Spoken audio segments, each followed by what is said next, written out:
मथुरा में संविधान निर्माता बाबा साहब भीमराव अंबेडकर की जयंती बड़ी धूमधाम से मनाई गई। बड़ी संख्या में लोगों ने बाबा साहब की प्रतिमा पर माल्यार्पण किया। 14 अप्रैल को मथुरा जनपद में धूमधाम से संविधान निर्माता बाबा साहब की जयंती पर अवसर पर जगह जगह शोभा यात्रा निकाली गई। आप तस्वीर में स्वयं देख सकते हैं किस प्रकार बाबा साहब की जन्म जयंती के अवसर पर उनके समर्थक शोभा यात्रा निकाल रहे हैं। पूरे देश आज संविधान निर्माता बाबा साहब की जयंती को हर्षोल्लास के साथ मनाने में लगा हुआ है।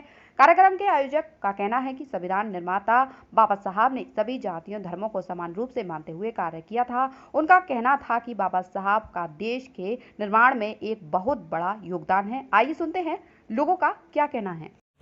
आज भारत के संविधान निर्माता विश्व रत्न बाबा साहब डॉक्टर बी.आर. अम्बेडकर जी का 132वां जन्मोत्सव बड़ी ही उत्साह के साथ, बड़ी धूमधाम के साथ मथुरा में बनाया गया है, जिसमें डॉक्टर अम्बेडकर सामाजिक अधिकार मंच के समस्त पदाधिकारियों के द्वारा डॉक्टर अम्बेडकर भवन, अम्बेडकर चौक, डी गेट पर सर्वप्रथम बाबा साहब के चरणों में नमन करते हुए उनको माल्यार्पण किया गया।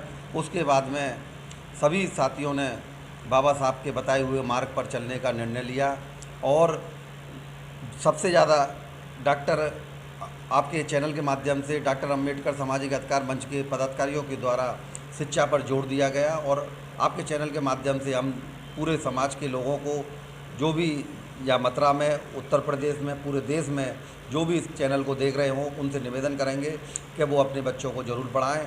शिक्षा ही एक ऐसा हथियार है जो आगे चलकर सबके काम आएगा और बच्चों को ज़्यादा से ज़्यादा पढ़ाएं।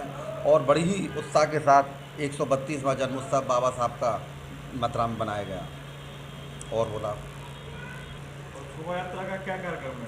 आज पुष्पांजलि सुबह प्रातः 8 बजे से पुष्पांजलि 12 बजे तक चलेगी यहाँ पर डॉक्टर अम्बेडकर भवन, डी गेट पर। उसके बाद में शाम 4 बजे से संत शिरोमणि गुरु रविदास आश्रम मसानी रोड से एक भव्य शोभा यात्रा मथुरा शहर में निकलेगी, जो संत रविदास आश्रम से आपके डी गेट, भरतपुर गेट, ओली गेट, चौक बाज़ार, छत्ते बाज़ार होते हुए मंडी रामदास, पुनः संत रविदास आश्रम पर उसका समापन होगा, जिसमें शोभा यात्रा में आकर्षक झांकियों के साथ में बैंड, डीजे एवं अन्य जो भी साजो सामान पे बाबा के अनुयायी झांकी लेके आएंगे।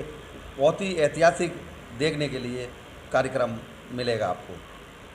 मेरा नाम कृष्ण गोपाल करदम है। आज यहाँ बाबा साहब की 132वीं जयंती बनाई जा रही है, क्या कहेंगे इस बारे में? देखिए, बाबा साहब की जयंती यहाँ ही नहीं, भारत में नहीं, विदेशों में मनाई जा रही है। बड़ी धूमधाम से मनाई जा रही है। ये 132वां बाबा साहब बी.आर. अम्बेडकर भारत रत्न जी का ये जन्मदिन मनाया जा रहा है बड़े हर्षोल्लास के साथ। भारत में ही नहीं, हमारे 46 कंट्रियों में मनाया जा रहा है, क्योंकि बाबा साहब को जो पहचानेगा वही जानेगा। क्योंकि बाबा साहब एक ऐसी शख्सियत है देश से, जिन्होंने देश का भारतीय संविधान बनाकर भारत के दबे कुचले सभी वर्गों को अधिकार दिए हैं, जिनकी वजह से आज भारत बिल्कुल सही रूप में उसको भारत का नाम दिया जा रहा है और भारत की जनता उनके संविधान के बताए हुए रास्ते पर चल रही है। और बाकी जो कुछ हो रहा है भारत के अंदर, वो सब संविधान के तहत ही हो रहा है। सरकारें हों या हमारा सरकारी तंत्र हो, सब बाबा साहब के संविधान के मुताबिक ही चलता है, ना कि अन्यथा के अलावा। और हम बाबा साहब के जन्मदिन पर सभी देशवासियों को बूढ़ तरीके से, पूरी तरीके से हम कहते हैं कि आज का दिन ऐसा है, आज संकल्प ले लीजिए कि हमें बुराइयों से दूर रहना है, अच्छाइयों को पकड़ना है, शिक्षा की तरफ आकर्षित होना है और लोगों को प्रोत्साहित करना है, जिससे लोग आगे बढ़ें। और आगे बढ़ेंगे तो देश आगे बढ़ेगा, देश आगे बढ़ेगा तो अमन चैन देश के अंदर रहेगा। यही बाबा साहब का नारा था, शिक्षित बनो, संगठित रहो और संघर्ष करो। संघर्ष तभी करेंगे जब हम शिक्षित हो जाएंगे, शिक्षित होकर जब संगठित होंगे तभी संघर्ष हो पाएगा। जय भीम, जय भारत।